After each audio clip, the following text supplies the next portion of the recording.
Hello again. We're moving on in this seemingly long unit of sets and logic. We are on the 11th lesson. So let's get to it. We're going to define things that have to do with implication. It's a combination of two propositions, but instead of using an and or an or, we're using an if-then statement.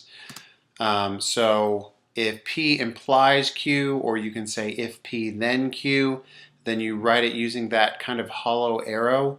And that means that P implies Q, or if P is true, then Q is true.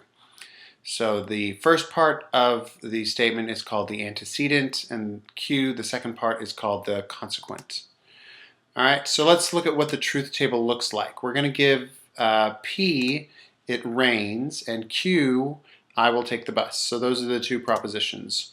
So the implicative statement becomes if P, then Q. Or if it rains, then I will take the bus.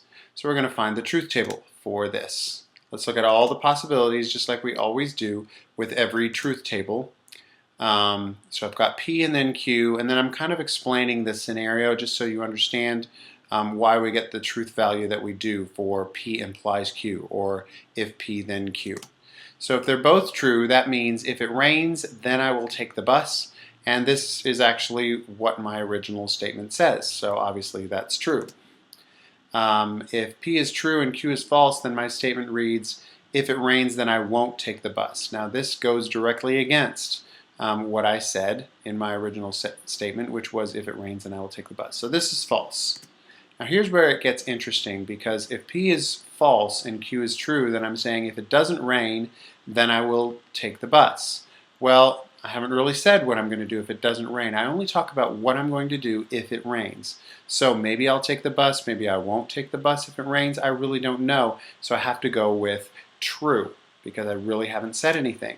And same thing if P is false and Q is false, then it says if it doesn't rain, then I won't take the bus. Well, I don't know, that's inconsistent with my actually, it is consistent, because I really haven't said anything about what I'm going to do if it doesn't rain. So what you'll notice is that the only time that we have a false truth value is when the P is true and the Q is false. So make a note of that. So here's what it generally looks like.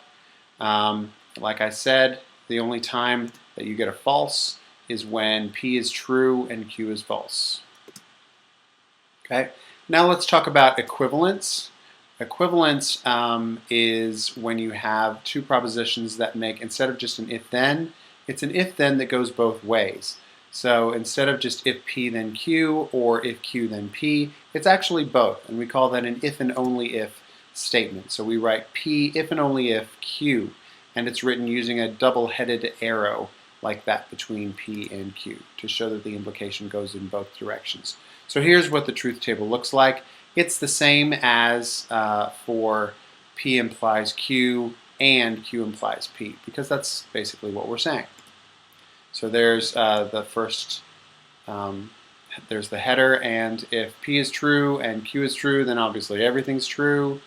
If P is true and Q is false, then I get a false under the red column, and I get a true under the blue column. But if I'm using and on both of those, I get false. If P is false and Q is true, then I get a true for the red one and a false for the blue one, making the and of that false. And then if both are false, then that means the red and the blue are both true, which makes it true. So that means that P, if and only if Q, is only true if P and Q have the same value. So that's basically the truth value for that. That's the end of the lesson. If you have any questions for me, please let me know, and I will see you tomorrow.